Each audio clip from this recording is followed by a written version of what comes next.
Heart attack అనేది younger age గ్రూప్‌లో రాదు. పెద్ద వయసున్నోళ్ళకే కనిపిస్తది.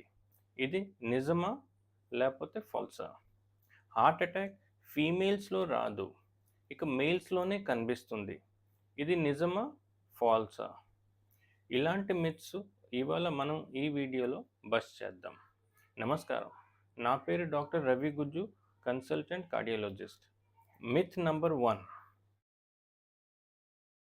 హార్ట్ అటాక్ అనేది ఓల్డర్ ఏజ్ గ్రూప్ అంటే మోర్ దెన్ 60 ఇయర్స్ ఉన్న ఏజ్ గ్రూప్లోనే కనిపిస్తుంది.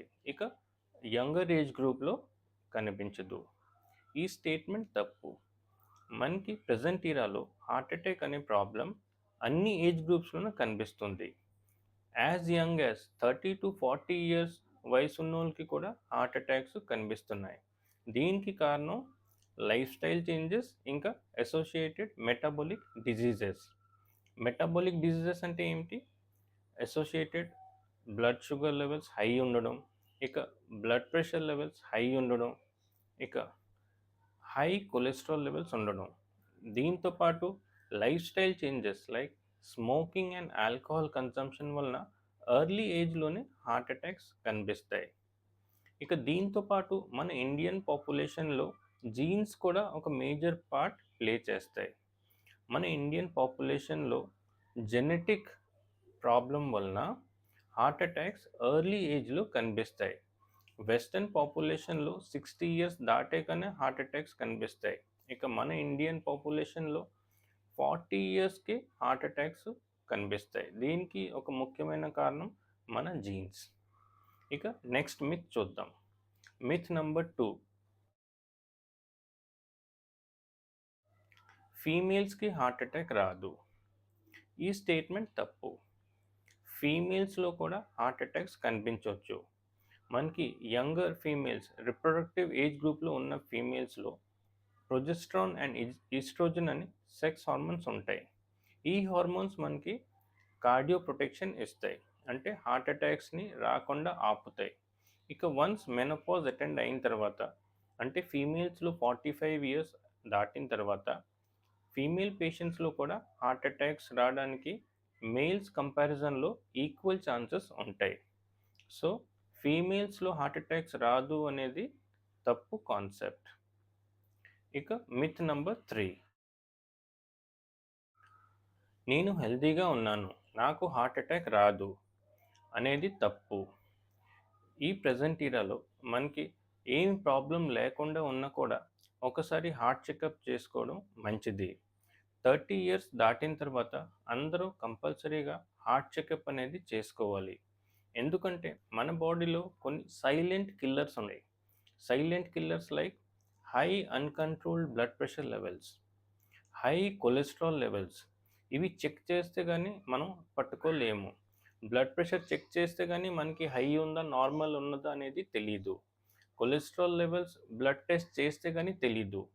ఇకపైన ఇవి చూడకుండగా మనం హెల్తీ అనుకోవడం తప్పు.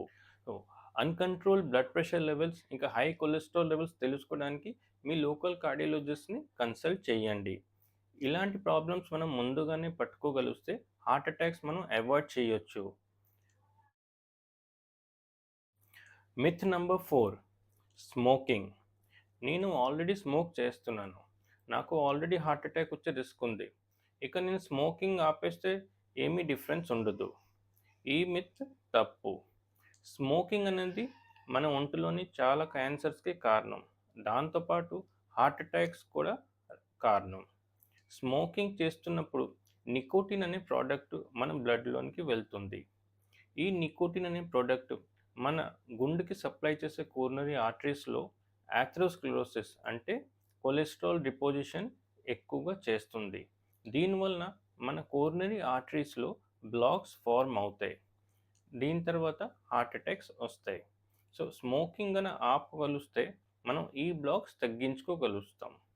సో ఆల్రెడీ స్మోక్ చేస్తున్న పేషెంట్స్లో వాళ్ళు కనుక స్మోకింగ్ ఆపితే వాళ్ళ హార్ట్ అటాక్ రిస్క్ చాలా మటుకు తగ్గుతుంది.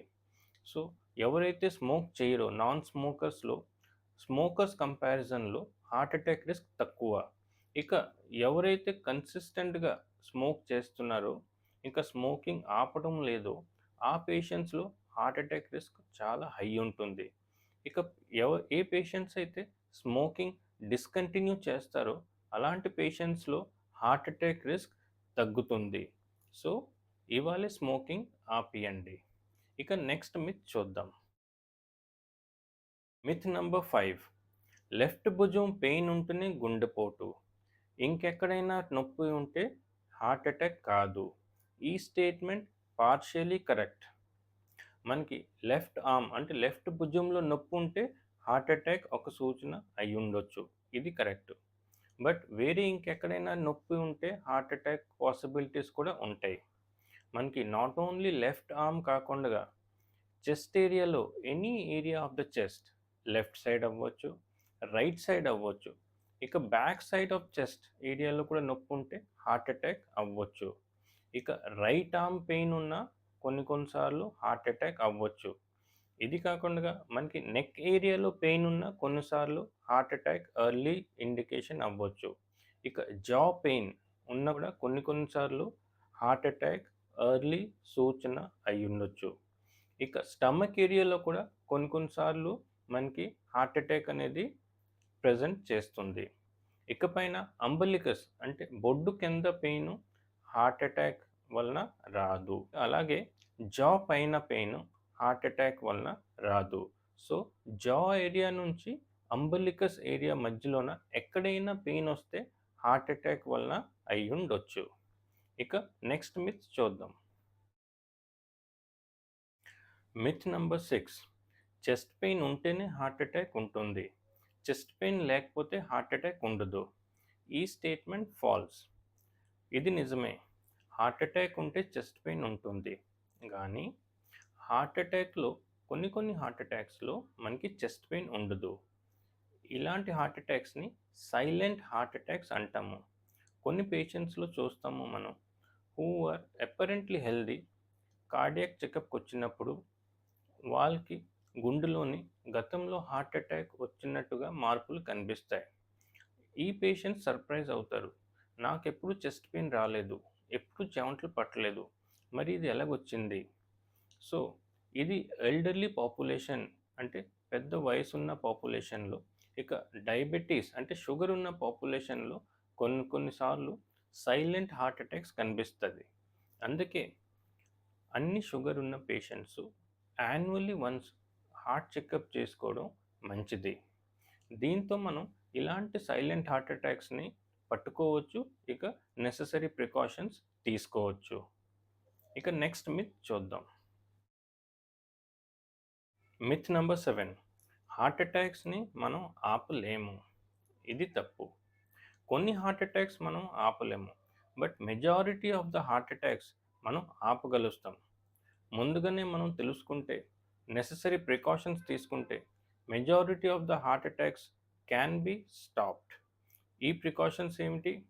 మనకి షుగర్ లెవెల్స్ కంట్రోల్లో పెట్టుకోవడం, బ్లడ్ ప్రెషర్ లెవెల్స్ కంట్రోల్లో పెట్టుకోవడం, కొలెస్ట్రాల్ లెవెల్స్ చెకప్ చేసుకొని కంట్రోల్లో పెట్టుకోవడం, ఇకపైన స్మోకింగ్ అండ్ ఆల్కహాల్ మానడం, ఇక రెగ్యులర్ ఫిజికల్ యాక్టివిటీ చేయడం అంటే walking, running, jogging, swimming, even cycling, any physical activity మనం రోజు మన డైలీ రొటీన్లో ఇంక్లూడ్ చేస్తే మనకి చాలా మటుకు హార్ట్ అటాక్స్ ఆపుకోవచ్చు. ఇక దీనిపైన హెల్దీ డైట్ అంటే ఫ్రూట్స్, వెజిటేబుల్స్ మన రోజు తీసుకునే డైట్లో ఇంక్లూడ్ చేస్తే చాలా మటుకు హార్ట్ అటాక్స్ మనం ఆపుకోవచ్చు. సో ఇవాళ ఈ వీడియోలో మనం హార్ట్ అటాక్ రిలేటెడ్ కొన్ని కామన్ మిత్స్ని చూసాము. హార్ట్ అటాక్ అనే ప్రాబ్లం మనం ముందుగానే ప్రివెంట్ చేయొచ్చు, ఇక నెససరీ ప్రికాషన్స్ తీసుకుంటే మనకి హార్ట్ అటాక్ రాకుండా ఆపుకోవచ్చు. ఇంకా ఫర్దర్ ఇన్ఫర్మేషన్ తెలుసుకోవడానికి మీ లోకల్ కార్డియాలజిస్ట్ని కన్సల్ట్ చేయండి. ఈ వీడియో మీకు నచ్చితే మీ ఫ్రెండ్స్తో షేర్ చేయండి. Thanks for watching.